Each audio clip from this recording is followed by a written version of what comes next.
In this video, I'll show you how you can forward voice messages on Instagram. Ensure you subscribe and turn on the notification to this channel for lots of educational kinds of contents like this. If you love to send people voice message or forward them voice message on Instagram, it's very easy, right? Open the person's DM. Okay, you can see I previously messaged Jordan Welch on January 4th, 2025, right? So if I would love to forward him a voice message right now, I'm gonna just click on this, right? I'm gonna click on it, and you can see this is currently loading. Hey Jordan, thanks a lot for everything you're doing. I pray God blesses you, right?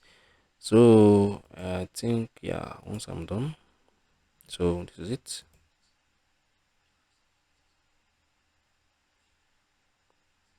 So yeah, this is the voice note, and if I want to send it, I can just click on this send right now, and I'm going to forward him this voice message. So if you find this video helpful, share your thoughts below in the comment section. Thank you guys for watching through. I'm going to see you all in the very next one.